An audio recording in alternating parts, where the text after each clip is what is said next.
Music by Santosh Bunty. बीच मारा बाप से नूर भैलिया हम तुहरा कपार। बीच मारा बाप से नूर भैलिया हम तुहरा कपार। यार बाप लोभा के भूल पहले पियावा के प्यार। यार बानी कला गौ भतार की अति खला गौ कि यार बहनी कला गौ भतार की अति खला गौ। बीच मारा बाप से नूर भैलिया हम तुहरा कपार।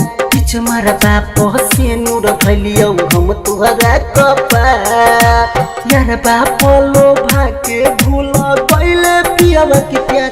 यार बानी कला गौ भतार की अति खला गौ कि यार बहनी कला गौ भतार की अति खला गौ।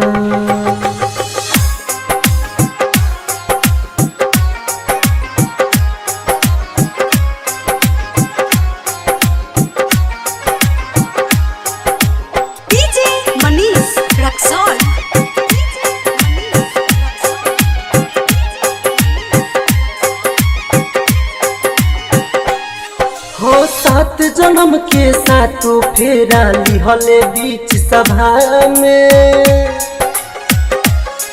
हो सात जन्म के साथों फेरा लिहले बीच सभा में। कोयले बेवफाई किए तुझे बेवफा गे कौन कमी दिलियो तुहरा लिहले हम के लथार।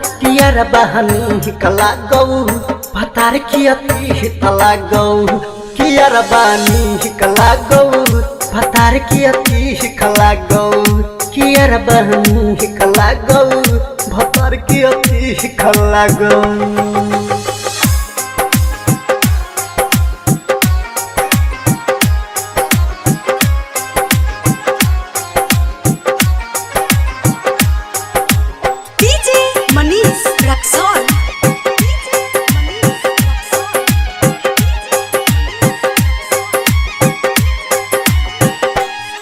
हो समुदी बनलौ बाबू किए मली घोटलौ माई।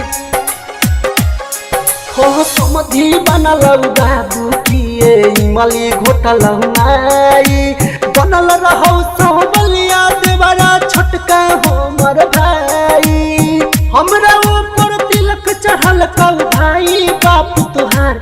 यार बानी कला गौ भतार की अति खला गौ कि यार बहनी कला गौ भतार की अति खला गौ कि यार बहनी कला गौ भतार की अति खला गौ। Mahakal recording studio Riga मिलचौक।